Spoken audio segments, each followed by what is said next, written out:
فاطمہ اب وہ پرانی پوجا نہیں رہی تھی۔ اس نے اماں بھی سے نماز پڑھنی سیکھ لی اور اب 5 وقت کی پابندی کے ساتھ نماز ادا کرتی۔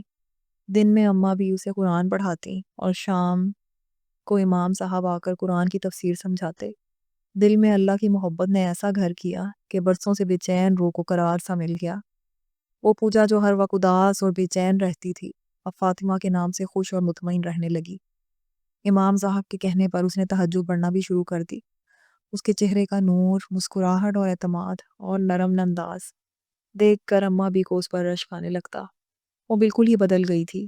جس شخص کی محبت میں اس نے اسلام قبول کیا تھا، جب اللہ کی محبت دل میں بسی تو اس ذات نے بے سکونی اس کے دل سے نکال کر پھینک دی۔ اماں بھی نے کئی بار دبے الفاظ میں روحان کا ذکر چھیڑا۔ بیٹا، روحان کو بتاؤں کہ تم نے اسلام قبول کر لیا ہے، شادی کی بات کروں؟ مگر فاطمہ ہمیشہ نرمی سے کہہ دیتی، نہیں اماں بھی، اب اس کی ضرورت نہیں، میرے لیے میرا اللہ ہی کافی ہے۔ اسی کے منع کرنے پر اماں بھی نے اب تک روحان کو فاطمہ کے بارے میں کچھ نہیں بتایا تھا۔ روحان ہر مہینے پوجا کا حصہ اس کے اکاؤنٹ میں باقاعدگی سے ٹرانسفر کر دیتا، جو اب ایک بڑی رقم بن گئی تھی۔ فاطمہ چونکہ فیشن ڈیزائنر تھی، اس نے اپنے خوابوں کو حقیقت کا روپ دینے کا سوچا۔ پاکستانی خواتین کے ملبوسات اور عبایا کا برانڈ اس نے اپنے نئے نام فاطمہ سے لانچ کیا۔ زندگی اچانک بہت مصروف ہو گئی۔ اب اس کا پہناوا بھی بدل چکا تھا۔ جہاں پہلے جینز اور ٹاپ اس کی پہچان تھے، وہاں اب پاکستانی لباس کے ساتھ دوپٹہ اس کا وقار تھا۔ اللہ نے اس کے وجود کو شرم و حیا اور پاکیزگی کے نور سے سنوار دیا۔ پورا اعتماد سی فاطمہ اپنی زندگی میں بے حد خوش اور مطمئن رہنے لگی۔ دیکھتے ہی دیکھتے اس نے اپنے کام کو بہت بڑھا لیا اور اللہ نے برکت دی تو اس نے ہر بڑے شہر میں اپنے برانڈ کی نمائش کرنے کا فیصلہ کیا۔ اس کی خوشی اور کامیابیاں دیکھ کر اماں بھی کے ساتھ ساتھ خرم صاحب، زرینہ بیگم اور تابش بھی بے حد خوش تھے۔ مگر اماں بھی کے کہنے پر اب تک کسی نے بھی روحان کو یہ نہیں بتایا تھا کہ پوجا فاطمہ بن چکی ہے اور اسلام قبول کر کے اپنی نئی دنیا میں قدم رکھ چکی ہے۔ روحان کو UK آئے ہوئے کافی مہینے گزر چکے تھے۔ اسے پچھلے 8 سال سے یہ ملک زندگی سے بھرپور لگتا تھا۔ فریم کے ساتھ ہنستے، محبت کرتے، خواب دیکھتے یہ وقت کس طرح گزر گیا اسے پتہ ہی نہ چلا۔ فریم کی موت کے بعد پوجا ہر وقت اس کے ساتھ تھی، اسی لیے تنہائی کا کبھی احساس نہیں ہوا۔ لیکن جب واپس لوٹا تو جیسے اس کی دنیا ہی بدل چکی تھی۔ پوجا پل پل اس کے ذہن میں آنے لگی، اس کی معصوم آنکھیں، اس کی دیوانگی۔ روحان چاہ کر بھی اس کا خیال اپنے دماغ سے نہ نکال پاتا۔ اس نے خود کو کام میں بے حد مصروف کر لیا۔ دن رات کر کے وہ اپنے اور پریم کے ڈریم پروجیکٹ پر محنت کر رہا تھا۔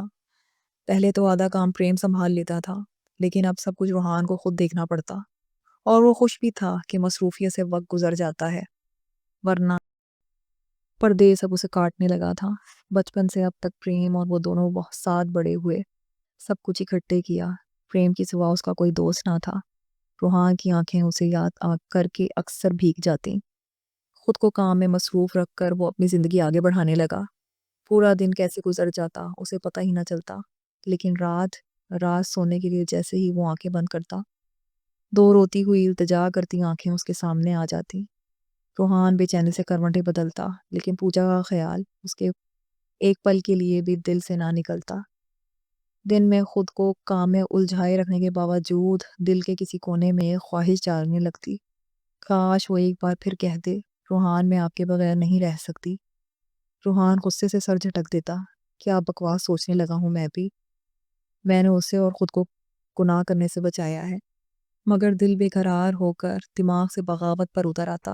روحان چاہ کر بھی اسے بھلا نہیں پا رہا تھا۔ وہ بار بار فون کی طرف دیکھتا، شاید پوجا فون کرے، ایک بار پکار لے تو وہ کوئی نہ کوئی راستہ نکال لے گا۔ پھر خود کو جھڑک دیتا، یہ کیا سوچ رہا ہوں میں بھی۔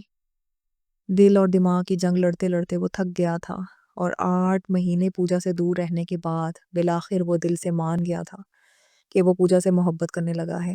چاہنے کے باوجود وہ اسے بھلا نہیں پا رہا تھا۔ پوجا نے کبھی اس سے رابطہ نہ کیا۔ روحان نے کئی بار ہمت کر کے اس سے خیریت پوچھنے کے لیے فون کیا، لیکن بیل جاتی رہتی، اس نے کال ریسیو نہ کی۔ روحان تڑپ سا جاتا، تو کیا وہ مجھے اتنی جلدی بھول بھی گئی؟ وہ تو کہتی تھی کہ میرے بغیر رہ نہیں پائے گی، اب کیسے جی رہی ہے میرے بغیر؟ روحان اپنا سینہ مسلتے افسوس میں ڈوب جاتا۔ اسے پوجا کی طرف کھنچاؤ کا احساس ہونے لگا تھا۔ دل بار بار اس کے لمس کے لیے اسے دیکھنے کے لیے مچلنے لگا تھا، مگر وہ جانتا تھا جس بے دردی سے وہ اس کی محبت کو روند کر آیا ہے، پوجا کبھی پلٹ کر اسے نہیں دیکھے گی۔ میں تمہیں کیسے پاؤں پوجا، مجھ سے نہیں رہا جاتا تمہارے بغیر۔ ہوا میں سگریٹ کا دھواں چھوڑتے ہوئے روحان نے نم آنکھوں سے اسے پکارا۔ دل بس ایک ہی لے میں دھڑک رہا تھا، اگر اس نے شادی کر لی تو، اگر اسے کوئی اور پسند آ گیا تو۔ بھاری دل سے سوچتے وہ اکثر رات کو بستر سے اٹھ کر بیٹھ جاتا، اور پھر پوری رات ایک بے چینی اور اضطراب میں گزر جاتی۔ روحان جب سے آیا تھا ہر 2 دن بعد وہ اماں بھی سے ضرور بات کرتا، بہانے بہانے سے پوجا کا ذکر چھیڑتا۔ شروع کے 1-2 مہینے اماں بھی اسے بتاتی رہیں کہ پوجا کا بہت برا حال ہے، اس نے جینا چھوڑ دیا ہے، یہاں سب پریشان ہیں کہ اسے کیا ہوا ہے۔ لیکن اس کے بعد جب بھی وہ اماں بھی کو فون کرتا، وہ ادھر ادھر کی خیریت دیتی مگر پوجا کا ذکر نہ کرتی۔ مجبوراً وہ خود ہی پوچھتا، اماں بھی پوجا ٹھیک ہے نا آپ؟ ہاں بیٹا ٹھیک ہے، اور اللہ کا شکر ہے بچی خوش رہنے لگی ہے، تم پریشان نہ ہو۔ اور یہ باتیں اسے اور زیادہ بے چین کر دیتی، یعنی وہ مجھے بھول بھی گئی ہے؟ پوجا تم نے مجھے بھلا بھی دیا، تم تو دیوانوں کی طرح چاہتی تھی مجھے، تم میرے بغیر خوش کیسے ہو سکتی ہو؟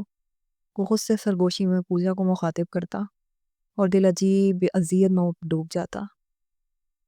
اپنی محبت کو خود سے دور کیا ہے میں نے، او اللہ یہ کیا کر دیا میں نے۔ کاش میں اس کے پیار کی قدر کرتا، کاش میں اسے پیار سے سمجھاتا، شاید وہ میرے لیے اپنا مذہب بھی بدل لیتی۔ پھر اچانک خیال آتا، کیا کیا اسے کوئی اور پسند آ گیا ہے؟ کیا وہ مجھے چھوڑ کر آگے بڑھ گئی ہے؟ یہ سوچ آتے ہی روحان کو اپنی سانسیں سینے میں گھٹتی محسوس ہوتی۔ نہیں پوجا، تم صرف میری ہو، میں تمہیں کسی اور کا کبھی نہیں ہونے دوں گا۔ دل کو کسی پل قرار نہ آیا، پردیس میں رہنا روحان کے لیے مشکل ہو گیا۔ آخر اس نے فیصلہ کر لیا، اس سے پہلے کہ بہت دیر ہو جائے اسے پوجا سے بات کرنی ہوگی۔ مجھے میری پوجا واپس چاہیے۔ دھڑکتے بے قرار دل کو تسلی دیتے ہوئے روحان نے پاکستان واپس جانے کا پکا فیصلہ کر لیا۔ روحان کے اچانک پاکستان آنے پر زرینہ بیگم بے انتہا خوش تھی، خوشی سے ان کی آنکھیں بھیگی جا رہی تھیں۔ ارے امی روئیں نہیں پلیز، آپ سب کو بہت یاد کیا ہے میں نے، اسی لیے آیا ہوں۔ روحان نے محبت سے ماں کو سینے سے لگا لیا۔ ارے تم تو سالوں اپنی ماں کو شکل نہیں دکھاتے، ایسے اچانک آؤ گے تو تمہاری ماں کی یہ حالت تو ہونی ہی ہے نا۔ خرم صاحب جو بیٹے کی آمد پر بے حد پرجوش تھے، بیوی کی حمایت میں بول پڑے، بابا ایسی بات نہیں ہے، بس کام نیا ہے، جلدی آنا نہیں ہو پاتا تھا، پھر پریم کے ساتھ دل لگا رہتا تھا، اب وہ بھی نہیں رہا۔ بہت مشکل لگتا ہے پردیس میں اکیلے رہنا، روحان نے افسردگی سے کہا۔ وہ یہ نہ کہہ سکا کہ یہ تنہائی اور اکیلا پن دراصل پوجا کی وجہ سے ہے، اسی لیے تو کہتا ہوں بیٹا شادی کر لو۔ لیکن تم میری بات سنتے ہی کہاں ہو، زرینہ بیگم نے فوراً شکوہ کیا۔ اچھا امی فکر نہ کریں، کر لوں گا شادی، روحان نے مسکراتے ہوئے ماں کو تسلی دی۔ دراصل اب وہ خود بھی دل میں شادی کرنے کا ارادہ رکھتا تھا۔ کیا کر لوں گا، ہر بار ایسے بول کر ٹال دیتے ہو، اتنا اچھا رشتہ تھا، کتنی بار میں نے اور تمہارے بابا نے فون پر کہا، لیکن تم نے ایک نہ سنی۔ ابھی روحان کو تابش ایئرپورٹ سے گھر لایا تھا، اور تب سے زرینہ بیگم بیٹے سے لپٹی روتے ہوئے شکوے کر رہی تھی۔ تابش نے روحان کا سارا سامان ہال میں رکھ دیا، اور ماں بیٹے کی نوک جھونک سن کر مسکرانے لگا۔ امی بالکل صحیح کہہ رہی ہیں بھائی، رشتہ واقعی بہت اچھا تھا، آپ کے انکار پر قربان تو مجھے کیا گیا ہے۔ تابش نے مصنوعی منہ بسورتے ہوئے کہا، ریلی؟ امی تابش کا رشتہ پکا ہو گیا ہے؟ روحان نے حیرت سے پوچھا۔ ہاں بیٹا، تم تو مان نہیں رہے تھے، رشتہ اچھا تھا تو میں نے سوچا روحان نہیں تو تابش ہی صحیح۔ زرینہ بیگم یکدم پرجوش ہو گئیں، ان کی بات پر سب ہنس دیے۔ اب تم آئے ہو تو تابش کی شادی انہی دنوں میں رکھ لیتے ہیں، اور تمہیں بھی اب میں شادی کر کے بیوی کے ساتھ ہی بھیجوں گی، بس بہت رہ لیے تم اکیلے، اور بہت کر لی اپنی من مانی، سمجھ گئے؟ زرینہ بیگم نے مصنوعی غصے سے روحان کا کان کھینچا۔ اچھا امی اوکے۔ تابش ہنسا اور روحان کی طرف دیکھ کر چھیڑتے ہوئے بولا، یہ سب آپ کی وجہ سے ہوا ہے، اور اب میں آپ کو بھی آزاد نہیں چھوڑوں گا۔ تابش نے جوش سے ہوا میں مکہ مارا، اور پورا ہال کہکوں سے گونج اٹھا۔ اچھا میری جان چلو ہاتھ منہ دھو لو، میں نے تمہاری پسند کا کھانا بنایا ہے، زرینہ بیگم نے پیار سے کہا۔ نہیں امی، کھانا بعد میں کھاؤں گا، ابھی مجھے ایک بہت ضروری کام ہے۔ روحان نے بےتابی سے کہا۔ اس کے دل میں بس ایک ہی خواہش تھی، پوجا کو فوراً دیکھ لے۔ ارے اتنی جلدی کس بات کی؟ ابھی تو آئے ہو، پہلے فریش ہو جاؤ، کھانا کھاؤ، آرام کرو، شام میں چلے جانا، زرینہ بیگم نے پریشانی سے سمجھایا۔ نہیں امی پلیز، بہت ضروری کام ہے، میں جلدی واپس آ جاؤں گا، آ کر آپ کے ساتھ ہی کھانا کھاؤں گا، آپ فکر نہ کریں۔ سب کے روکنے کے باوجود روحان نہ رکا، اپنے کمرے میں آیا، بیگ کھولا، کپڑے نکالے اور نہا کر پوجا سے ملنے نکل گیا۔ اس کا دل اس کی ایک جھلک کے لیے بےتاب تھا۔ اتوار کا دن تھا، اماں بھی لاؤنج میں بیٹھی تسبیح پڑھ رہی تھی۔ چھٹی والے دن فاطمہ عموماً دیر سے اٹھتی تھی۔ فجر کی نماز کے بعد اماں بھی کے ساتھ ہلکا سا ناشتہ کر کے وہ پھر سو جاتی اور دوپہر تک سوتی رہتی۔ اس کی زندگی ویسے بھی بہت مصروف ہو گئی تھی، آگے پیچھے آرام کرنے کا وقت ہی نہیں ملتا تھا۔ سارا دن بوتیک میں گزرتا، واپس آ کر اماں بھی سے قرآن پڑھتی، پھر امام صاحب تفسیر پڑھانے آ جاتے۔ ایک چھٹی کا دن تھا جس میں تھوڑا آرام کا موقع ملتا۔ وہ نیند پوری کر کے باقی کا دن اماں بھی کے ساتھ گزارنا پسند کرتی تھی۔ کبھی اماں بھی کو لے کر شاپنگ پر چلی جاتی، کبھی فلم دیکھنے سینما لے جاتی، کبھی دونوں زرینہ بیگم اور تابش سے ملنے چلی جاتی۔ ہر اتوار وہ کوئی نہ کوئی گھومنے کا پلان ضرور رکھتی اور اماں بھی کو اپنے ہر پلان میں شامل رکھتی۔ اماں بھی اب اس کی ماں، بہن، دوست سب کچھ تھی، اور فاطمہ اپنی اس چھوٹی سی دنیا میں بے حد خوش اور مطمئن تھی۔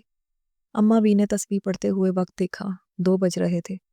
انہوں نے کچن میں کام کرتی ملازمہ کو آواز دی، عظمیٰ جا کر فاطمہ کو اٹھا دو، بولا نماز پڑھ کے آ جائے، کھانا تیار ہے۔ اماں بھی میں گئی تھی اٹھانے، وہ اٹھ گئی ہیں، نہا رہی ہیں، عظمیٰ نے کچن سے آواز لگا کر بتایا۔ اتنے میں ڈور بیل ہوئی اور کچھ دیر بعد روحان ہاتھوں میں پھول اور ڈھیروں تحفے لیے اندر داخل ہوا۔ السلام علیکم اماں بھی۔ وعلیکم السلام۔ تسبیح پڑھتے اماں بھی کے ہاتھ ایک دم رکے اور وہ حیران ہو کر صوفے سے کھڑی ہو گئیں۔ ارے بچے کیسے ہو؟ روحان آگے بڑھ کر ان سے لپٹ گیا۔ وہ محبت سے پوچھنے لگی، میں ٹھیک ہوں اماں بھی، آپ کیسی ہیں؟ میں بھی ٹھیک ہوں بچے۔ روحان نے ساری چیزیں ٹیبل پر رکھیں اور اماں بھی کے قریب ہی صوفے پر بیٹھ گیا۔ عظمیٰ بھائی کے لیے پانی لاؤ۔ جی اماں بھی۔ روحان کی نظریں پوجا کو ڈھونڈ رہی تھیں، وہ بے قراری سے ادھر ادھر دیکھ رہا تھا۔ اماں بھی کی باتوں پر وہ ہوں ہاں میں جواب دیتا، بس بے چینی سے پوجا کو تلاش کر رہا تھا۔ دل میں بس ایک بار اسے دیکھ لینے کی تمنا تھی۔ اس کی بے چینی اماں بھی نے بھی محسوس کر لی تھی، لیکن خاموش رہی۔ اماں بھی پوجا کیسی ہے؟ کہاں ہے وہ؟ اپنے کمرے میں ہے، چھٹی والے دن تھوڑا لیٹ اٹھتی ہے۔ عظمیٰ فاطمہ کو بلاؤ۔ کمال ہے، میں پوجا کا پوچھ رہا ہوں اور یہ اسے بلانے کے بجائے ملازمہ کو بلا رہی ہیں۔ روحان بدمزہ ہو گیا۔ آپ نے بلایا اماں بھی؟ اپنے پیچھے سے آتی جانی پہچانی آواز پر روحان بے قراری سے مڑا اور پھر جیسے پتھر کا ہو گیا۔ نہائی دھوئی فاطمہ انگوری رنگ کے کڑھائی والے سوٹ، لانگ شرٹ اور ٹراؤزر میں نماز کے لیے دوپٹہ لپیٹی کھڑی تھی۔ گلابی رنگت نور اور سکون کی روشنی سے چمک رہی تھی۔ وضو سے بھیگی پلکیں اس کے حسن اور سادگی میں 4 چاند لگا رہی تھیں۔ روحان کو اپنے سامنے دیکھ کر وہ ایک پل کو چونک گئی۔ خود کو سنبھالنے میں اسے بس چند لمحے لگے۔ روحان پتھر کی مورت بنا آنکھیں پھاڑے فاطمہ کو دیکھتا رہ گیا۔ السلام علیکم۔ روحان کو دیکھ کر اس نے سلام کیا تو وہ جیسے ہوش میں آیا۔ وعلیکم السلام، کیسی ہو پوجا؟ اس کی آواز جیسے کسی گہرے کنویں سے آتی محسوس ہوئی۔ ارے بچے پوجا نہیں فاطمہ کہو، ماشاءاللہ ہماری فاطمہ اب پوجا نہیں رہی۔ روحان نے بے چینی اور بے یقینی سے فاطمہ کا یہ روپ دیکھا۔ دل تھا کہ سینہ توڑ کر باہر آنے کو تیار تھا۔ فاطمہ بیٹا یہاں آ جاؤ، اماں بھی نے اپنے پاس صوفے پر اس کے لیے جگہ بنائی۔ نہیں اماں بھی، آپ انہیں وقت دیں، میں نماز پڑھنے جا رہی ہوں، آپ کے بلانے پر آئی تھی۔ ہاں اچھا ٹھیک ہے، پڑھ کے آ جاؤ، پھر کھانا کھاتے ہیں۔ جی، یہ کہہ کر فاطمہ چلی گئی اور وہ بت بنا اسے جاتا دیکھتا رہ گیا۔